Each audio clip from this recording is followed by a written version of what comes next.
아들 화평이가 이번 주부터 학교를 개강하게 됐습니다. 크리스찬 스쿨이다 보니까요. 개강 첫날에는 그 교직원들, 선생님들, 학부모, 학생들이 모여서 이제 함께 예배를 드리는데요. 그러면서 이제 학교를 시작합니다. 그때 나눴던 이제 본문 말씀이 오늘 본문이었어요. 그러면서 이제 선한 행실을 통하여 소금과 빛의 역할을 해야 한다. 이런 말씀이었습니다. 근데 문득 이런 생각이 들었습니다. 이 말을 거꾸로 뒤집어 보면 이 세상은 썩고 어둡다는 겁니다. 그렇습니다. 주님의 눈에는 오죽하겠습니까? 오늘날 이 세상은 영적으로 썩어 냄새나는 곳이고 캄캄하고 어두운 곳이라는 거죠. 캄캄하고 썩어 냄새나는 세상을 앞에 놓고 주님께서 이렇게 말씀하시는 거예요. 너희는 세상의 소금과 빛이다. 할렐루야. 오늘은 세상의 소금과 빛이라는 제목으로 말씀을 선포하고자 합니다. 주님께서 너희들은 세상의 소금과 빛이라고 말씀하실 때 여기에 너희는 누구입니까? 먼저는 예수님 앞에서 말씀을 듣는 12제자가 우선적으로 해당이 되겠죠. 그리고 예수님 앞에서 말씀을 듣는 유대인들도 해당이 될 것입니다. 그리고 제자들을 통하여 복음이 전파되고 그 복음을 듣는 우리 모두가 여기에 해당이 되는 것이죠. 먼저 예수님께서 그렇게 기대를 가지고 너희만이 세상의 소금이야, 너희만이 세상의 빛이야 하는 이 제자들과 유대인들은 이 당시 세상적으로 볼 때 얼마나 초라한 자들입니까? 배운 게 있습니까? 가진 게 있습니까? 아무것도 없는 사람들이고 별 볼 일 없는 사람들입니다. 그런데 마치 이 세상의 미래가 그들의 어깨에 다 달려있는 것처럼 주님이 말씀하시는 거 보면은 이해가 될 수가 없는 거죠. 우리 역시 마찬가지입니다. 제자들에 비하면 여러 가지 또 나은 점이 있었겠죠. 나은 점이 많습니다. 배우기도 또 제자들보다 더 배웠지 않습니까? 우리는. 또 당시 제자들은요, 예수님을 메시아로 또 온전히 믿지 않았습니다. 믿음 면으로 볼 때도 어쨌든 우리가 더 제자들보다 나은 믿음이죠. 이 당시의 제자들의 상태보다는. 그렇지만 이 캄캄하고 썩고 냄새나는 세상 앞에 우리 자신을 놓는다고 세상이 썩지 않고 밝아질 수 있느냐는 거예요.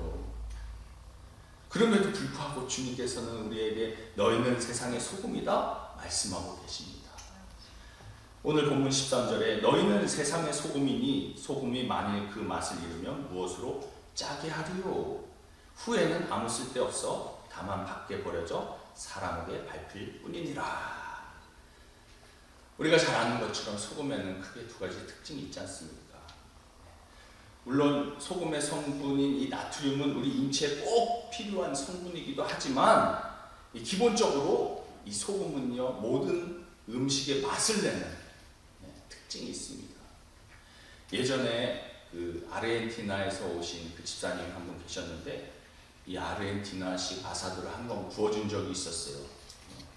그 고기에다가 이제 레몬을 즙을 짜가지고 그 일반 소금도 아니에요. 아르헨티나 그 돌 소금이라고 있대요. 그걸 다 뿌려가지고 그리고 약한 불에다가 이렇게 천천히 익히는데 고기가 얼마나 부드러운지 그냥 막 육즙이 그냥 그죠? 그대로 막 살아있는 거예요. 얼마나 맛있는지 모릅니다. 소금이 그렇게 맛을 낸다는 거예요. 우리가 보통 음식에 간을 맞춘다고 그러죠. 세상에 참으로 많은 문제가 일어나고 있습니다. 이런 험악한 세상에서 사는 맛이 안 나는 분들 계십니까?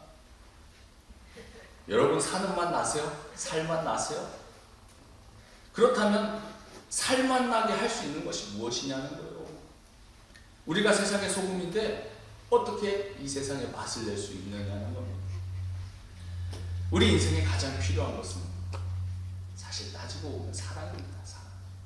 사랑이 있을 때 맛이 나는 거예요. 그래서 우리가 하는 모든 일을 가만히 보면은요, 그렇잖아요. 누군가로부터 인정을 받길 원하고 사랑받기 위해서 하는 일들이 대부분이라는 겁니다. 거기에서 동기가 나온다는 거예요. 사랑받고자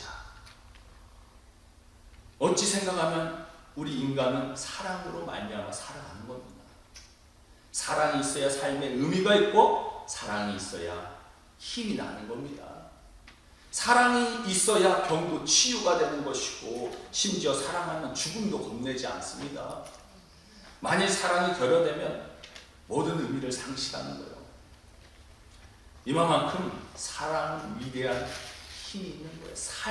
맛을 내는 겁니다. 할렐루야. 하나님은 사랑이시다 말하고 계시죠. 우리 주님께서도 우리에게 새 계명을 주셨잖아요. 요한복음 13장 34절에 새 계명을 너희에게 주노니 서로 사랑하라. 내가 너희를 사랑한 것 같이 너희도 서로 사랑하라. 교회는 세상의 소금 역할을 감당하기 위해 내가 속해 있는 가정과 교회와 우리 주변을 사랑으로 돌아봐야 한다는 것이죠. 주님께서는 내가 너희를 사랑한 것 같이 너희도 서로 사랑하라 말씀하고 계십니다. 주님께 받은 이 사랑을 가지고 우리가 소금의 맛을 내야 된다. 주변에 사랑의 맛을 내야 된다는 것입니다. 사랑의 맛을 낸다는 것, 여러분들 이 사랑의 맛, 소금의 맛을 사라지면 어떻게 되는 겁니까? 사람에게 밟힐 뿐이다 말하고 있어요. 예수 믿는 사람들이 세상 사람들과 다를 바가 전혀 없고 정말로 맛을 내지 못한다면 아무짝에 쓸모없고 책망받고 버림받게 된다고 주님은 말씀하고 계세요. 소금은요, 내가 있는 곳에서부터 이 맛을 내는 거예요. 내가 여기 있는데 저 멀리에다가 맛을 내는 게 아닙니다. 예전에 미스코리아들, 이 미스코리아 경연대회 저 어렸을 때만 해도 굉장히 인기 많았거든요. 꼭 보게 되더라고요. 보면은요, 미스코리아 이제 거의 한 5명인가 10명 정도 남았을 때 꼭 물어보는 질문이 있습니다. 미스코리아에 당선되면 어떻게 하시겠습니까? 그러면요, 꼭 빠지지 않고 하는 답변이 있어요. 저는 세계 평화를 위해 노력하겠습니다. 미스코리아 당선된다고 지구의 모든 문제가 해결됩니까? 전 세계 평화, 빈곤 퇴치, 환경 보존을 위해 노력하는 거 물론 중요합니다. 중요하죠. 우리가 미스코리아보다 못합니까? 아니에요. 우리는 하나님의 더 귀한 자녀입니다. 그러나 우리가 처음부터 거창하게 시작하는 것이 아니라 내 가정에 있는 남편, 아내, 자녀들을 사랑함으로 살 맛이 나야 되는 거예요. 교회와 주변 공동체로 점차 사랑의 맛을 내야 된다는 것입니다. 아멘? 우리 구원받은 주님의 자녀들은 사랑의 맛을 잃어버리면 안 된다는 거죠. 예수 믿는 가정과 교회가 서로 싸우고 반목하면 주님 말씀하시잖아요. 아무짝에 쓸모없어져 사람에게 밟힌다 말씀합니다. 주님의 사랑을 받은 우리는 사랑을 받는 것으로 만족하고 감동하는 것으로 끝나는 것이 아니라 이 사랑을 나눠야 하는 거예요. 우리가 속해 있는 가정으로부터 흘러가야 된다는 겁니다. 교회 안에 주님의 사랑으로 충만해야 됩니다. 나도 사랑이 없어서 빌빌거리는데 무슨 사랑을 나눠줍니까? 넘치는 사랑은 우리가 흘려보내 베풀어야 된다는 거예요. 특별히 교회는요, 하나님과의 관계에서 끊어진 관계를 회복시키기 위해서 하나님이 세우신 공동체예요. 주변의 어려움과 절망에 빠진 자들을 회복시키기 위한 공동체입니다. 그래서 우리가 지난주 또 모금했던 하와이 산불 재난 이 기금을 모아서 또 구제하지 않습니까? 우리에게 이러한 구제 책임이 있는 것입니다. 주님의 사랑으로 회복된 교회는 세상에서 유일한 치유 공동체입니다. 오늘날 우리 사회는 별것도 아닌 것으로 갈라지고 분열되고 있습니다. 죄는 분열을 가져오는 거예요. 그러나 하나님의 은혜와 사랑은 연합하게 만듭니다. 녹아지게 만드는 것이. 따라서 오늘 예배에 참석한 모든 성도들의 가정과 우리 베이커 형제교회가 사랑으로 회복되고 소문이 난 교회가 되기를 원합니다. 두 번째로 소금의 특징이 무엇입니까? 소금은 짠맛의 특징이 있는데 이 짠맛으로 인해서 방부제 역할을 한다는 거예요. 뭐 예전에 이 시대만 해도 뭐 냉장고가 있었겠습니까? 뭐 냉동고가 있었겠습니까? 이 시절 뭐 육류나 어류를 오래 보관하려면 이 소금 밖에는 대안이 없었다는 거예요. 왜냐하면 소금을 뿌려 넣으면 적어도 한두 달간 육류나 어류를 보존할 수 있었기 때문이죠. 때문에 당시에 소금을 귀하게 여겼습니다. 그래서 소금이라고 하는 것은 뭐냐? 세상에 부패하는 것을 막는 힘이라는 거예요. 하나님을 떠나 인본주의적인 가치로 살아가는 이 세상 가운데서는 이 도덕적인 표준이 자꾸 하향 조절될 수밖에 없다는 겁니다. 왜냐하면 절대라는 말을 붙이기 싫어하기 때문에 그렇다는 거예요. 절대적인 선이나 절대적인 악, 절대적인 신을 부정하는 거예요. 그러다 보니까 어른들도 놀리잖아요. 요즘은 꼰대라고. 나 때는 말이야 이러면요. 젊은 사람들이 막 거부감을 불러일으킨다고 막 그런 말 쓰지 말라고 그러고. 왜냐하면 도덕적인 표준을 자꾸 끌어내림으로써 자기가 덜 부담스럽거든요. 그만큼 편하게 생각할 수 있기 때문에 요즘 현대인들은 심지어 이 절대 선이신 하나님을 놓고도 자기 마음대로 생각하고 필요 없다고 생각되면 하나님을 망령되이 일컫습니다. 이렇게 되다 보니까 인본주의와 상대주의로 도덕적인 표준이 왔다 갔다 하는 거예요. 우리가 피부로 느끼는 겁니다. 이런 것들을. 기준이 왔다 갔다 하니까.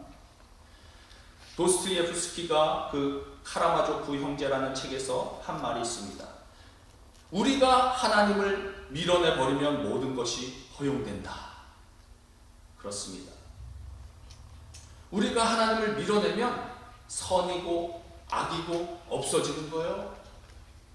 무엇이든지 다 허용되는 것입니다.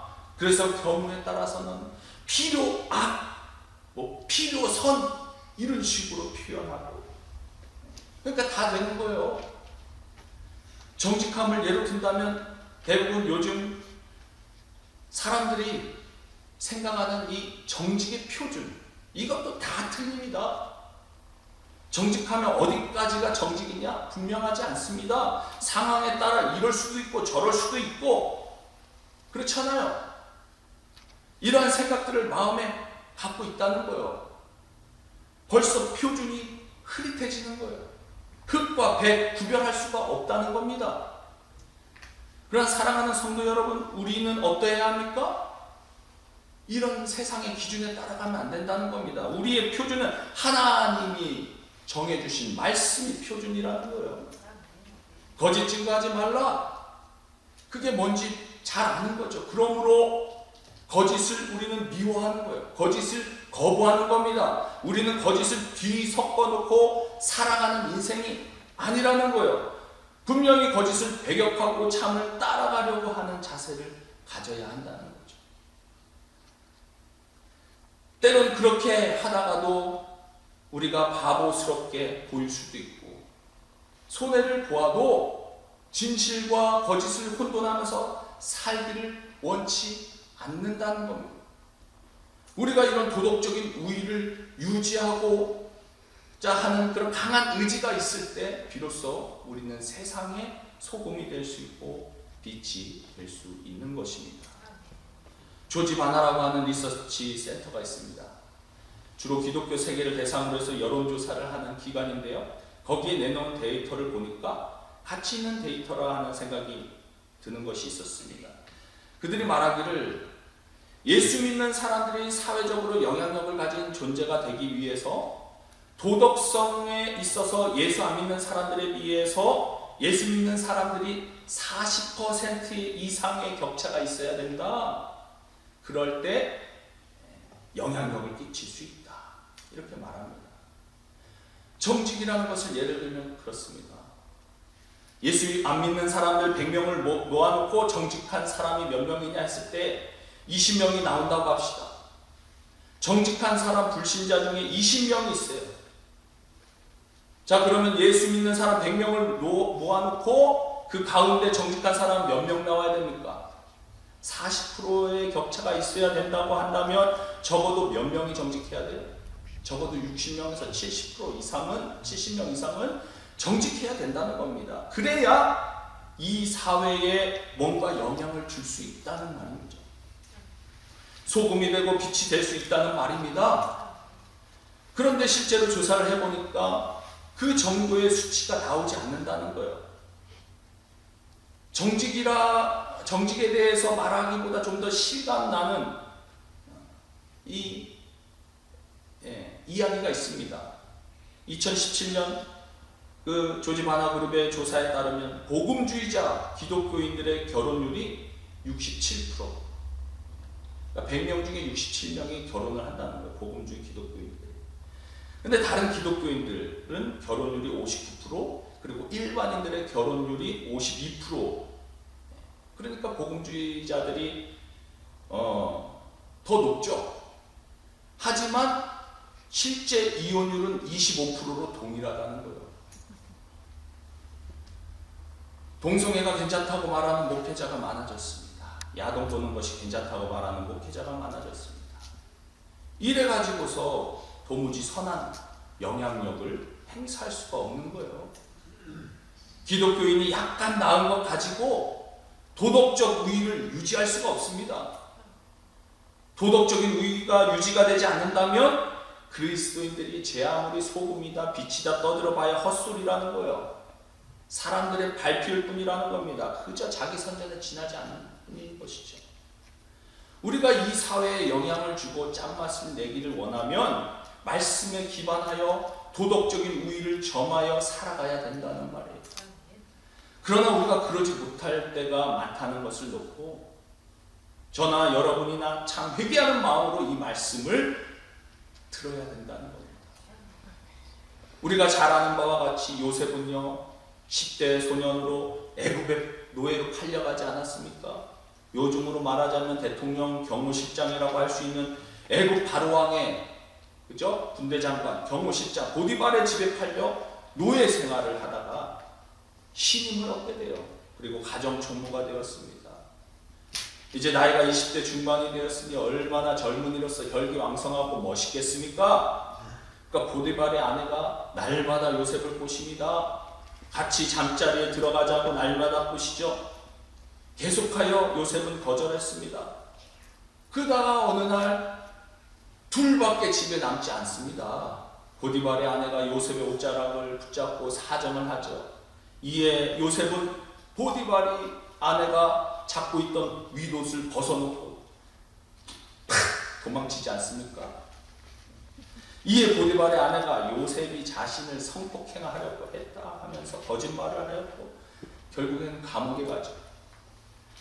요셉은 자신이 하나님 앞에서 이런 악한 짓을 할 수 없다. 그래서 그 자리를 도망하였습니다. 요셉의 도덕적인 표준은 하나님이었습니다. 사람도 아니고 상황도 아니고 오직 하나님입니다. 우리가 세상을 살면서 어느 정도 도덕적인 우위를 유지해야 되느냐? 이 정도를 유지해야 된다는 거예요. 썩지 않게 하는 이 방부제의 특성처럼 예수님을 잘 믿는 하나님의 자녀가 이 세상에서 방부제의 역할을 감당해야 한다는 것입니다. 그럴 때 우리가 세상의 빛이요 소금이라고 말할 수가 있다는 거죠. 가정 안에 이런 사람이 한두 명만 있어도 그 가정은 절대 깨지지 않습니다. 직장 안에 이런 짠맛을 가진 사람이 있으면 그 직장은 더 나빠지지 않습니다. 우리를 세상의 소금이라고 말씀하신 주님께서는 우리를 향해 두 번째로 빛이다.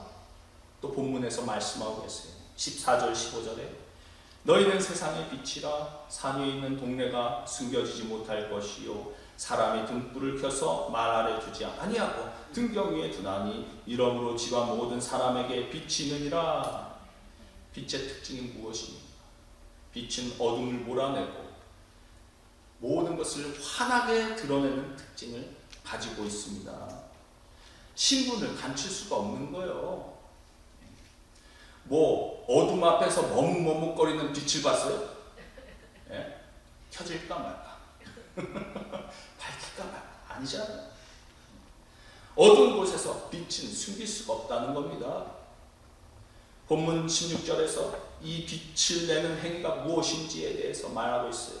16절에 이같이 너희 빛이 사람 앞에 비치게 하여 그들로 너희 착한 행실을 보고 하늘에 계신 너희 아버지께 영광을 돌리게 하라.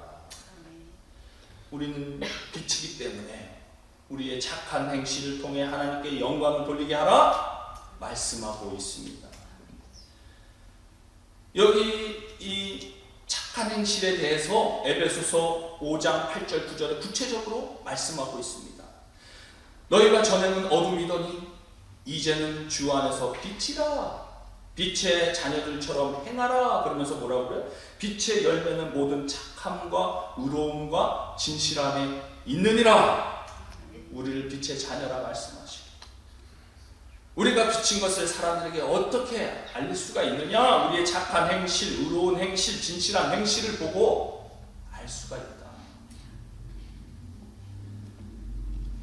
우리가 믿음이 있다고 하면서 행실이 없으면 어떻게 되는 겁니까? 야고보서 2장 14절에 내 형제들아, 만일 사람이 믿음이 있노라고 행함이 없으면 무슨 유익이 있으리요? 그 믿음이 능히 자기를 구원하겠느냐? 믿음이 있다고 하면서 아무런 행함이 없으면 무슨 유익이 있느냐? 배고픈 자에게 음식도 주지 않으면서 배부르게 하라 말하면 무슨 소용이 있냐는 거예요. 그러면서 야고보 사도는 17절에 이와 같이 행함이 없는 믿음은 그 자체가 죽은 것이다 말씀하고 있어요.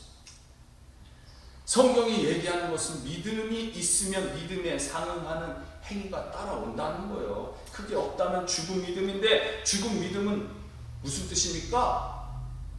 예수 안 믿는 사람이다, 이 말인 거예요. 결국 우리의 착한 행실을 통해서 하나님께 영광을 돌리게 하라는 말씀은 무엇입니까? 모든 사람이 우리의 선한 행실을 통해 빛 대신 주님을 발견하고 구원받도록 하라는 거예요. 우리의 모든 행위는 하나님의 영광을 드러내기 위해서이고 결국 빛 대신 주님 구원자 예수를 전하기 위함입니다. 사실 복음 자체가 부패를 막는 소금이요, 어둠을 몰아내는 빛이라는 겁니다. 우리는 다 멸망당하고 죽어 마땅한 죄인이라는 거죠. 그러므로 우리가 언제 가장 짠맛을 내고 빛을 낼 수 있느냐? 전도할 때. 구원의 빛, 생명의 빛, 예수 그리스도를 증거해야 됩니다. 우리가 언제 강한 빛을 불신자에게 비칠 수 있느냐? 예수를 증거할 때, 예수를 믿으라고 말할 때인 것입니다. 뿐만 아니라 전도는요, 소금과 빛을 많이 만들어내는 작업이지 않겠어요? 한 사람이라도 더 예수를 믿게 한다면 그 한 사람이 더 소금과 빛의 역할을 하게 되는 거죠. 그래서 예수 믿는 사람이 늘어날수록 이 땅에 소금이 많아지고 빛이 많아지는 겁니다. 지난 한국 교회가 복을 참 많이 받았는데 그 가운데 진짜 복 받은 것 중에 하나가 교회 부흥이지 않았습니까? 우리나라 인구의 4분의 1이 기독교 인구라고 할 정도로, 그죠? 얼마나 많은 사람들이 예수를 믿고 돌아왔습니까? 물론 이렇게 수적으로 많아짐에 따라 가끔 냄새나는 일들도 있었지만 그것은 어디까지나 한 2분의 1이고 대부분의 성도들은 사회 이곳저곳에서 빛과 소금의 역할을 감당했습니다. 나라를 위해 중보기도 하였습니다. 예수 믿는 사람들은 하나님을 경외하며 말씀으로 자신을 돌아보며 살아가려고 노력하였습니다. 하나님이 복을 주셨잖아요. 그래서. 그러나 오늘날 맛을 있는 소금과 빛으로 우리가 살다 보니까 젊은 세대가 사라지는 거예요. 그러므로 우리가 이 일을 위해 우리가 앞장서야 되는 겁니다. 그럴 때 우리가 빛이 되고 소금이라고 할 수 있는 것이죠. 솔직히 말하면 우리는 어둠입니다. 선한 것이 하나도 없습니다. 따라서 우리 스스로 빛을 비추는 발광체가 될 수 없다는 거예요. 이 말은 우리의 선한 행위도 필요에 따라 나의 유익에 따라 할 수는 있습니다. 하는 척 할 수는 있습니다. 다 우리 조건에 맞춰서 선한 행위를 하는 것이죠. 그러니 주님 주님만이 세상의 빛이십니다. 예수님 때문에 우리 자신의 어둠을 볼 수가 있고, 예수님 때문에 우리가 구원받을 수 있는 길을 발견하게 되었고, 예수 그리스도께서 나의 죄를 위해서 대신 죽으시고 부활하심으로 하나님의 자녀가 되었습니다. 주님을 대신하여 우리가 세상의 빛이 된 것입니다. 주님이 태양의 빛이라면 우리는 주님의 빛을 반사하는 달입니다. 따라서 주님을 떠나서는 빛과 소금의 역할을 할 수 없다는 겁니다. 오늘 본문 말씀 전에 전제 조건이 있는 거 아십니까? 주님이 팔복을 먼저 말씀하시고 소금과 빛을 말씀하셨습니다. 자기를 따르는 제자들이 어떻게 신앙생활해야 하는지 말씀하셨어요. 심령이 가난해야 된다 말씀하시고, 애통하고 온유하고 의에 줄이고 긍휼히 여기고 마음이 청결해야 되고 화평케 해야 되고, 또 마지막에 의를 위하여 핍박받을 수 있는 그런 작은 예수로서의 성품을 가져야 된다. 그러할 때 그 다음으로 오늘 말씀에서 이어서 너희들은 이와 같은 나의 제자가 되면 이 세상에서 너희만이 소금이요 너희만이 빛이 될 수 있다. 이 말씀을 이어나가는 것입니다. 그러므로 주님과 관계된 이 8복, 8가지 복 있는 자가 되지 못한다면 오늘 말씀이 실제로 우리하고는 전혀 관계가 있을 수 없다는 겁니다. 부족한 것도 많고 안 되는 것도 많지만 성령님께서 이 시간 우리의 마음을 감동시키시고 우리의 심령을 조명하셔서 은혜 보좌 앞으로 우리를 인도하시면 내 힘으로 갖출 수 없는 이 8복, 8가지 복 있는 자가 될 수 있습니다. 그리고 소금과 빛의 역할을 감당하게 될 줄 믿습니다. 주님이 말씀하세요. 너희는 세상의 빛이라 산 위에 있는 동네가 숨김을 받지 못하느니라. 우리가 빛 대신 주님을 드러내는 기독교인으로서 많은 사람들을 우리를 주목합니다. 우리가 빛의 자녀로 어디를 가도 많은 사람들이 주목하여 본다면, 숨길 수 없다면 세상의 빛과 소금으로 살아가야 된다는 거예요. 주님의 사랑의 맛을 내는 소금으로, 썩어져가는 세상의 부패를 막는 소금으로 우리의 선한 행실과 빛을 주님을 드러내므로 세상의 소금과 빛의 역할을 감당하실 수 있는 모든 성도님들 다 되시기 주님의 이름으로 축원드립니다. 기도하겠습니다. 사랑과 은혜가